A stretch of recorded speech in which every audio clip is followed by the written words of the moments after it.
Ma Mission TV, le miroir du monde.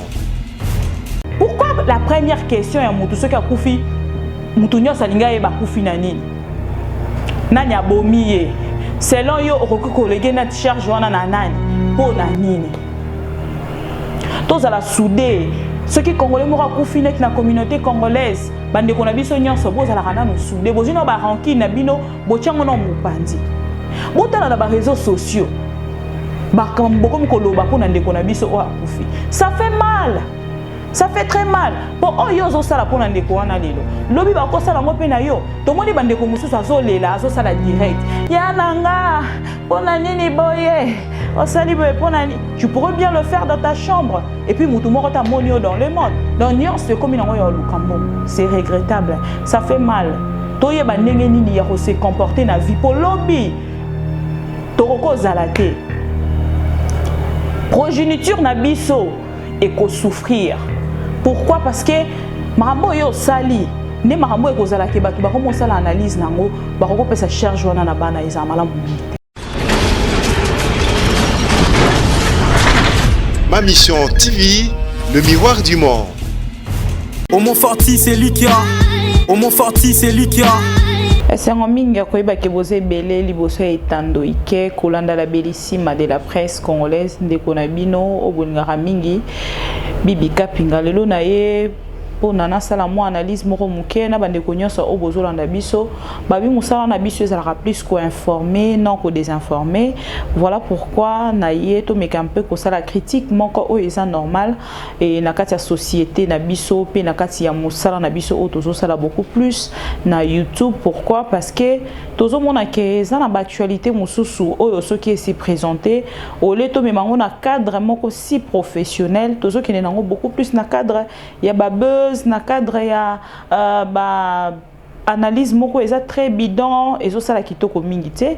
Alors soki nazo linga na lobi nango lelo eza na rapport ya liwa ya bandeko na biso mibale o bauti kotika biso et to moni ndeko ADT ya Kimpuyi o yazalaki ndenge bino moko bozoka ADT directeur technique ya Wenge Musique Maison Mère et puis bandeko ndeko na biso ya journaliste o babengaki na kombo ya Olga Ngiana. Alors Bibi Kapinga soki na ye lelo et ça parce qu'il na tali na YouTube ngana lobaka soki na zana information te c'est mieux na zota photo ya pamba selon confirmation ya o nga na zui na sali publication mais nazo comprendre te lelo comme ceux qui muto akufi vraiment ce jeune na loba mingi yango wana pona nini lelo comme ceux qui muto akufi faut baluka balege charge wana na to place abandaki ko sala to na mobali na ye to na famille na ye. Pourquoi tokoki ko pesa charge wana na nzambe te o ya sala liwa? Est-ce qu'il y a un moutou moko to pasteur moko to nganga moko o azolanda biso depuis quelque part a rotindela ngata message na WhatsApp po ebisanga ke non Bibi Kapinga ngane na zabwe mukolo vienza masala ka liwa ngam na contribuaka ngam na ebisaka te pesa ngoko mbo liwa na français babingango la mort. Non, trop c'est trop. Toza batu biso nyonso toza ba lekinzela. Ngana zana batebele ba komela kanga. Bibi faut être comme les autres, tala bango ba changer la coiffure, ba sala kabwe, ba sala kabwe, ba sala kabwe, ba sala kabwe. Je dis toujours aux gens, il faut qu'on a la normale la vie. La vie, il faut qu'on a la normale.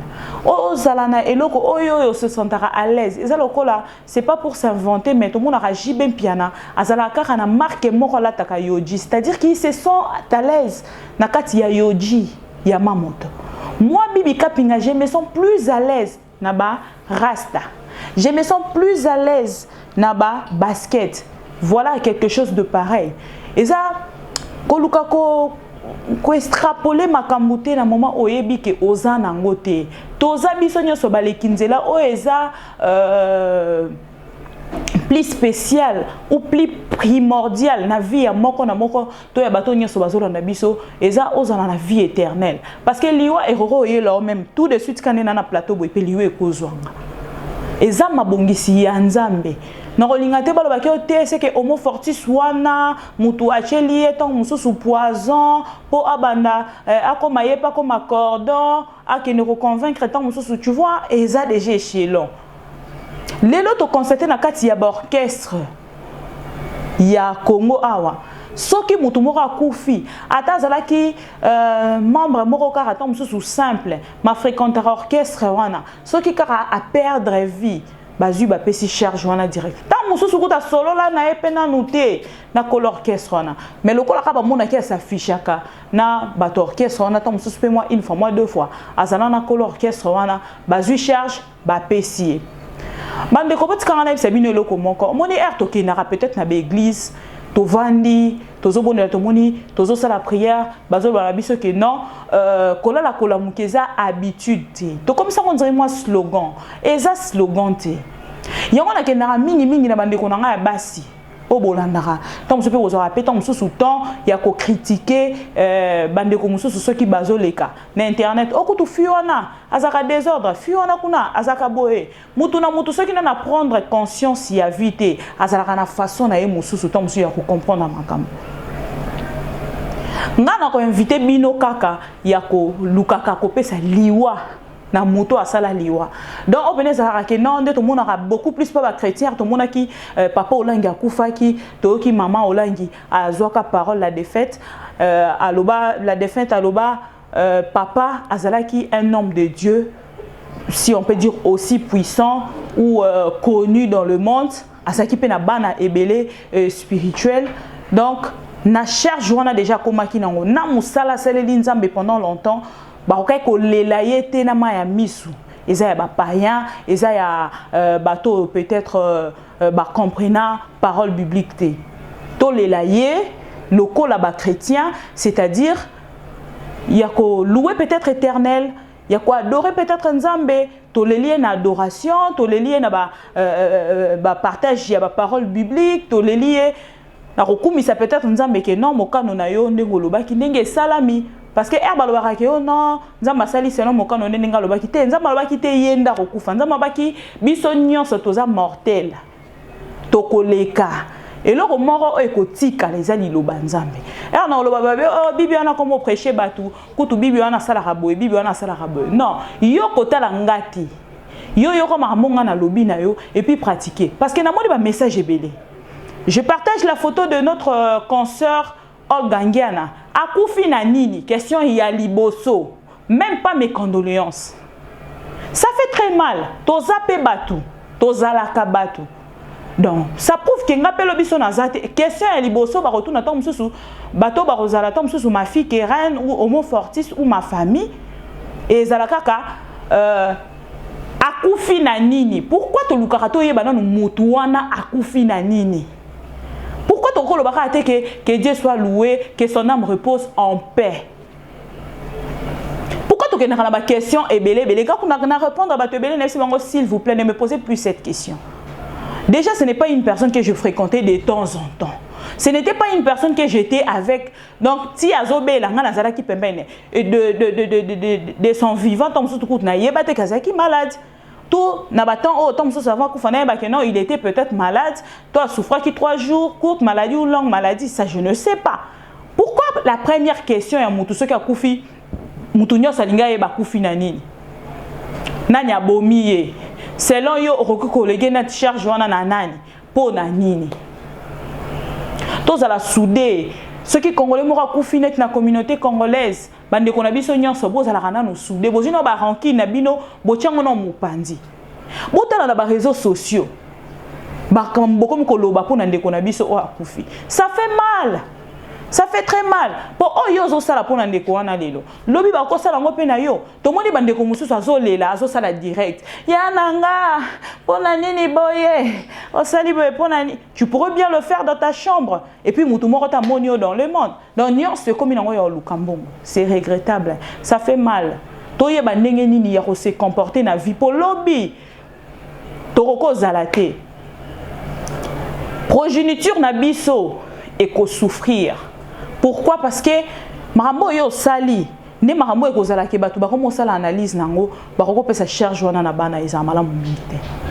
Je présente encore une fois de plus mes condoléances ou nos condoléances de Am TV à la grande famille de Maison Mère et puis la famille biologique de notre frère frère Yankim Pouy, le dauphin, ou Atiki Biso depuis Mokolo à Lobi na 4 heures et ça là qui passe. Mais biso nyo soto e bake toza bale kinzela. Mutoroti kala libanga seko na se amoy o azati. Moi na nzambe kuta kufa ki après 3e jour a seko po na relaxa bino ke no bino nyo so boleka ah mais ce que pensez que notre 3e jour faut zaka Jésus. Faut zaka Jésus. Tout le monde na internet a ba pasteur mususu ba yela biso bato oh non ya kufa na Kinshasa ase kwa ki akela mukaso na Lubumbashi ala mukaso ki na Kisangani ceux qui wapi mais et après tu veux quoi apprendre nini et comme il ba buzz au kutu mutu wana répondre pasteur wana abandi ko démentir makamba ba pasteur na pour vous faire savoir que c'est seulement Dieu. C'est le fils de Dieu. Nazalaki mutu oyoyo akufaki na bonzoto asekwi na bo na molimo et puis asimbi batu bo senti pena que non yaza bo simbi bo senti pe que non yeso azongi lisusu et salama kaka pona pouvoir onzamba pese nanu na mwana na wana o ezaki Jésus o azalaki na lisumu te biso basumuki toyebi ndeni totambusa vie na biso likamusu tamusu kuteza nango ya yote mo sumukeli yango ebele tamusu kande na loba bwepe o sumuke belé à l'occasion de l'autre. Tout ça pour ça, c'est pas important. Mes condoléances encore na famille pe ande konabiso Ngiana Olga Oute Kotika biso la journaliste avane ko présenter mission nae Congo Mboka, voilà, Congo Mboka. La émission a été ceux qui ont eu occasion, peut-être l'un de ces 4 matins, on va vous mettre peut-être à jour 1 ou 2 émissions d'elle Bolanda pour que bon mon ndenge nini abane ko sala musala na ye abane ko pratiquer ango na Congo awa na chaîne Congo Web bien Monsieur Chabani Record. Alors ezaki un peu moi message mora mukina zaki nango parce que au moni biso bato to sala na télévision to sala toujours et là qu'on a ce qu'on a dérangé nango to moni ndenge et là qu'on a dérangé vraiment beaucoup à place boé tout ça et tout au roko vanda mo lobi non na roko sala analyse mora muke pour qu'il na conscientiser bato et ça musala na biso autozoa donc oye pour na ko informer oye pour na ko désinformer te nazo lo bango ezate ke na nazo pesa leçon na bato mais nazo rappeler kaka musana biso oyo to pona nini ezala vraiment na priorité na musala autosala. Si on a présenté ma condoléances na ba famille wana na présenté pe condoléances na la famille à Congo Web Mobimba où il y a Monsieur Chabani Record. Pourquoi? Parce que Azam Moto Andima qui tombe sous Olga avant à quitter Bisso bazala qui na famille na ya suka ya musala professionnel au bazala kinango et na ye et ça qui Congo Web et ceux qui peut na présenter ba condoléances na po ya Bisso na YouTube et comment kaka polémique ye a kokota ka komba ya ndeko na Bisso ya Kimpuité on dirait yonde mutu au signa document na commune que komboana ceux qui batangi yango yo fokende au fundi mutu pour que ba tchayo na la police donc bo créer polémique te sika polémique ezate c'est important ceux qui bandeko bazolela total il s'appelle na bandeko ke non toza na moment ya pasi et comme ate beaucoup ko créer be mission moko boye oh non kutu photo lobela boye to sala boye tala kutu kuna balobi mutu boye mutamoma ke vraiment moi je ne suis pas du tout d'accord naza libre ya ko s'exprimer pourquoi parce que je suis une présentatrice des émissions socioculturelles donc professionnelle du métier et voilà pourquoi nako lukana loba un mot na batonya so bolanda biso na présenter pe ba condoléances na artiste et musicien onya so bazo témoigner qui va ko apporter les bango un plus à travers ba conseil à travers musala na yepe ko kino ko apporter les bango un plus na présenter bango ba condoléances na présenter ba condoléances da bato nyonso o ba yo ki pasi ya vrai tango ba yo ki sango yande ko na biso na po bato mususu bakoki koyoka oh non na yo ki pasi pona na mais ceux qui ont vraiment muto yo ka pasi okolela na caméra ta so oza muto yo ka ki pasi yo moko zo filmer yo moko zo lela bande konanga réseaux sociaux ngoto ko mo salela ngo mabima kasi zo sala kitoko te so yo ka ki vraiment pasi reste discret tanga ba souvenir ya malamu o yo za na mpona muto na na mabe nyonso po biso to koma kaka so to koma moment oyo ya mabe to bosani to zuka ya malamu ye andako kabela biso mbongo abandako sala boy non on n'a pas dit que passe à la télé pour témoigner, mais reste de toi-même, ça l'analyse. Et puis tu vas arriver à comprendre Moutouana, Atikibiso, pourquoi. Alors, Nabandeko Nyonso, Obo Solo là. Naba Obo Solo là qui naie le jour J, naie.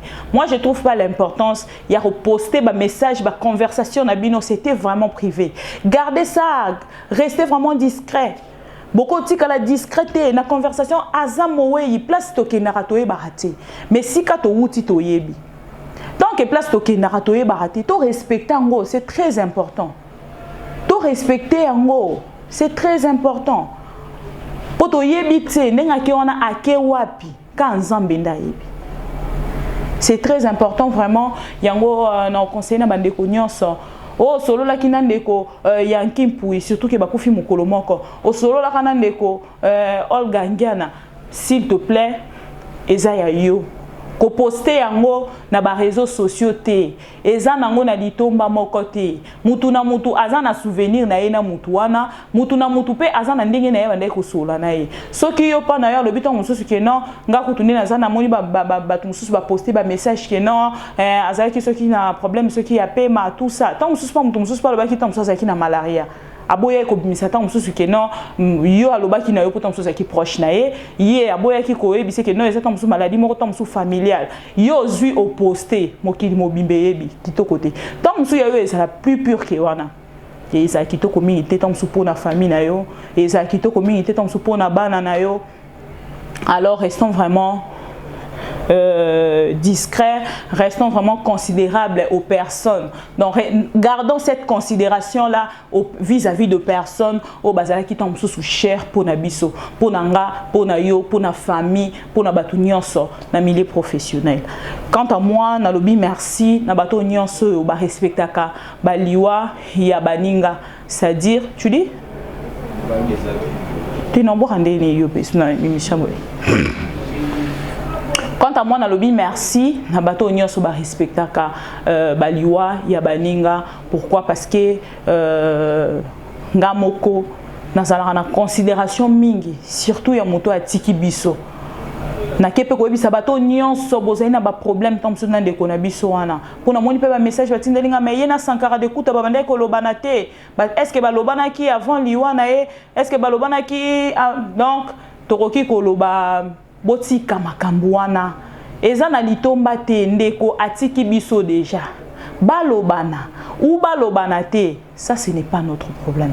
L'essentiel est que to honorer mutu wana de son vivant, il a eu à marquer quelques personnes, batu wana o ya marqué na vie ba honorer et puis akene kopé manakimia bino botikali toujours na ba buzz na bino na ba polémique na bino na ba ranking na bino ndenge bo mesana et za kitoko mingi pona bino ba kolinga makamba ndengwana. Je dis merci beaucoup à toutes les personnes fidèles de Am TV qui me demandent de partout. Je suis là, la bellissima. Je suis toujours pour vous et je ne manquerai pas encore de revenir avec des actualités ndenge bolingaka. Merci à mon Forticelli qui est derrière la caméra, en même temps machine, notre DG. Merci aussi à Jimmy Didé, les patrons de Congo à venir, donc ACO Congo à venir. Et merci Nabato Nyonso Balingaranga, Nabao Balingaranga, Tingala Labino fort, Ponaebi, Biso, Nyonso, Zéléra Moko, Nkunda. À la prochaine. Homo Forti, c'est lui qui a. Homo Forti, c'est lui qui a.